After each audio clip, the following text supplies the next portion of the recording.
मैं एक प्रभु का दास हूँ।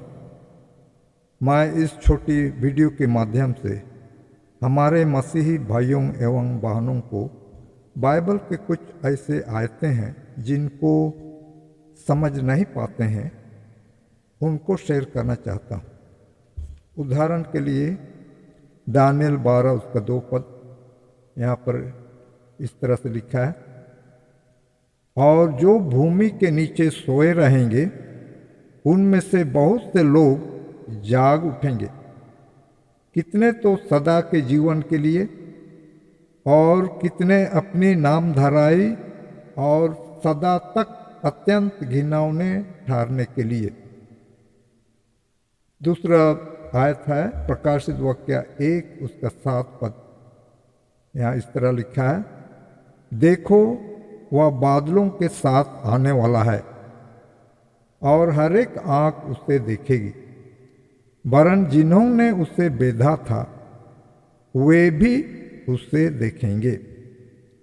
तो ये दोनों आयतें पहला पुनरुत्थान जिसमें जो मसीह में सो गए हैं अर्थात धर्मी मृतकों का होगा।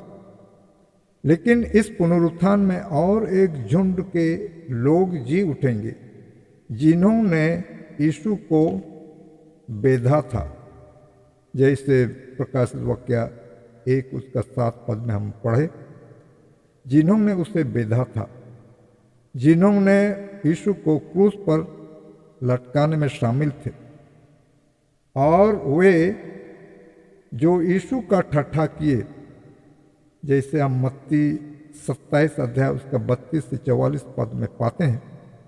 मैं इसे पढ़ देता हूँ। और आने जाने वाले सिर हिला हिला कर उसकी निंदा करते थे और यह कहते थे कि हे मंदिर के ढाने वाले और 3 दिन में बनाने वाले, अपने आप को तो बचा, यदि तू परमेश्वर का पुत्र है तो क्रूस पर से उतर आ। इसी रीति से महायाजक भी शास्त्रियों और पुरनियों समेत ठट्ठा कर करके कहते थे, इसने औरों को बचाया और अपने को नहीं बचा सकता, यह तो इस्राएल का राजा है। अब क्रूस पर से उतर आए तो हम उस पर विश्वास करेंगे। उसने परमेश्वर का भरोसा रखा है, यदि वह इसको चाहता है तो अब इसे छुड़ा ले, क्योंकि इसने कहा था कि मैं परमेश्वर का पुत्र हूं।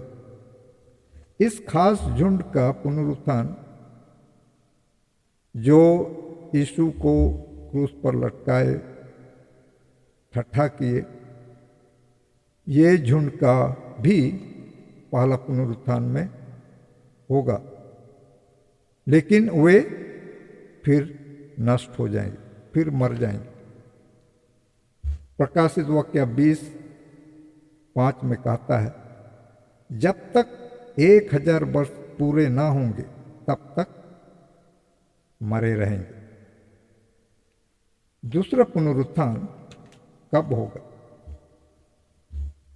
दूसरा पुनरुत्थान 1000 वर्ष पूरा होने के बाद होगा, और इसमें सारे दुष्ट लोग जो यीशु पर बिना विश्वास किए मरे हैं वे जी उठेंगे और वे सदा के लिए नष्ट हो जाएं।